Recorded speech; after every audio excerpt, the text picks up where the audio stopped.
आदाब नाजरीन, आप तक उर्दू न्यूज़ में आपका खैर मकदम है। मैं हूं मोहम्मद शाहिद अहमद तवक्कल। पेश है आज की अहम खबरें।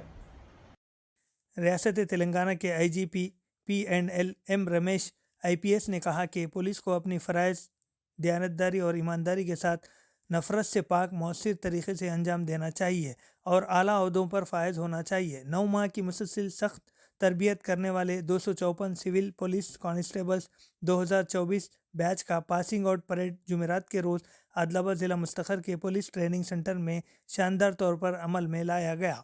IG एम रमेश ने ज़िला कलेक्टर राजर्षि शाह, ज़िला SP आदिलाबाद गौस आलम, 2nd battalion commandant officer Nitika Pant के हमरा पासिंग आउट परेड में बतौर मेहमान खुसूसी शिरकत की। इस मौके पर खिताब करते हुए IG एम रमेश ने अपने तजुर्बात से आगाह किया और फ़राइज़ की अंजाम दही में क़वायद पर अमल करने की हिदायत की। इन्होंने तरबियत में सीखी गई बातों को अमली जामा पहनाने और बाकायदा तालिब इल्म की तरह नई चीज़ें सीखने का मशवरा दिया।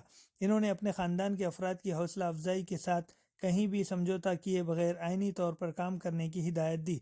अपने अपने अजला में फ़राइज़ की अंजाम दही के लिए आज आपने तिरंगे झंडे के गवाह के तौर पर जो हलफ उठाया है, इसको याद करते हुए अपने फ़राइज़ को गैर जानिबदारी, बगैर किसी रंजिश के इंसाफ के साथ अंजाम देने का मशवरा दिया।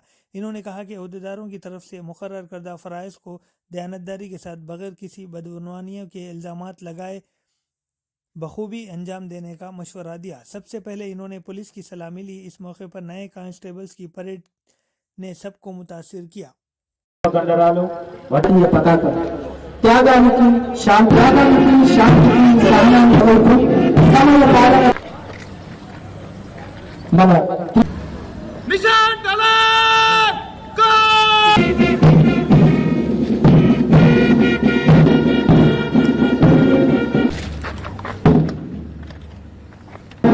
అభిమానానికి ప్రతీకగా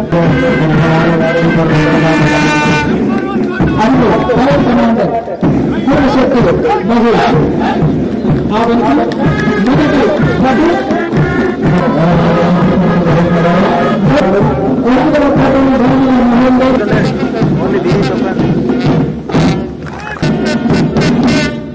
దీక్షాంత్ పరేడ్ కందేశన్ కంగ్రాచులేషన్ పొద్దునూరి భరత్. తర్వాత బెస్ట్ ఇండోర్ అర్చన్ శ్రీకాంత్ చెస్ నంబర్ 128 రాజన్న సిరిసిల్ల జిల్లా స్పీకర్ అందరూ దయతో కరపరంపరలతో కంగ్రాచులేషన్ తెలియజేయాల్సిందిగా కోరుతున్నాం. తర్వాత బెస్ట్ ఫైవర్ మొహమ్మద్ యూనుస్, సోఫియా సుల్తానా మొహమ్మద్ యూసుఫ్, జగిత్యాల జిల్లా.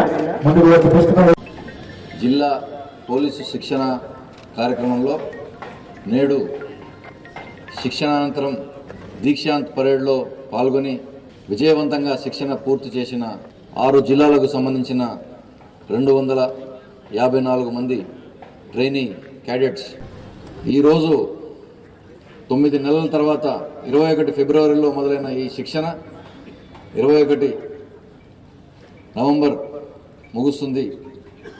ఖచ్చితంగా 9 నెలల తర్వాత రాష్ట్రమంతటా కూడా ఈరోజు 8,000 మంది పైగా శిక్షణలో ఉన్న కానిస్టేబుల్స్ అందరూ కూడా విజయవంతంగా వారి శిక్షణ పూర్తి చేసుకుని ప్రమాణపూర్వకంగా భారత రాజ్యాంగంపై ప్రమాణం చేసి ఈరోజు వారి పోలీసు సేవలో మొదటి అడుగులు వేయబోతున్నారు. అందరినీ కూడా మా పోలీస్ శాఖ తరఫు నుంచి, ప్రభుత్వం తరఫు నుంచి హృదయపూర్వకంగా అభినందిస్తున్నాను. ఆదిలాబాద్ జిల్లా అంటే నాకు చాలా ఇష్టం.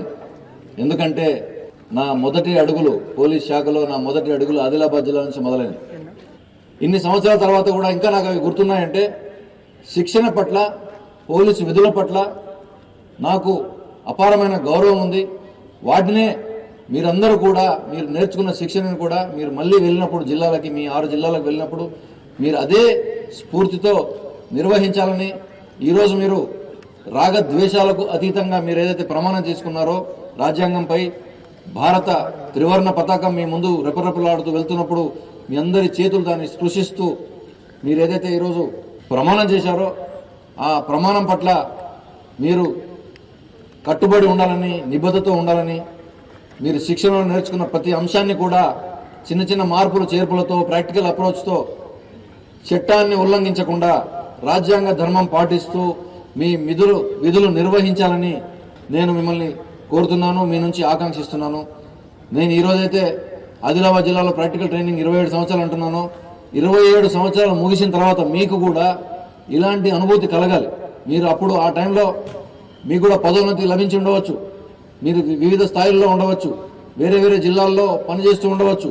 అప్పటికి కూడా మీకు ఇట్లాంటి అనుభూతి కలగాలి అంటే మీరు శిక్షణలో ప్రాక్టికల్ ట్రైనింగ్లో కూడా మీరు అయిపోయిన తర్వాత అలా పని చేసినప్పుడే మీకు మంచి జ్ఞాపకాలు, అనుభూతులు మిగులుతాయి. మనము పోలీసు సేవలో అంతర్భాగమైనాము. మనమే కాదు, ఈరోజు ఇక్కడికి వచ్చిన కుటుంబ సభ్యులందరూ కూడా పోలీసు సేవలో ఉన్నటువంటి వారే.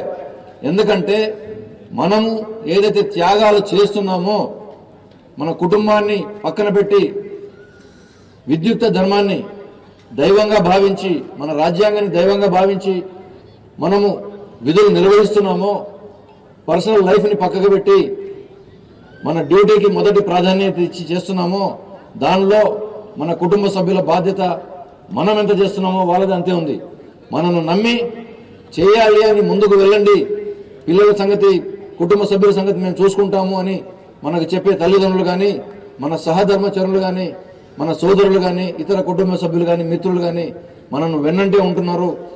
వారు మనకిచ్చే స్ఫూర్తితోనే మనం చక్కటి విధులు నిర్వహించగలుగుతాం.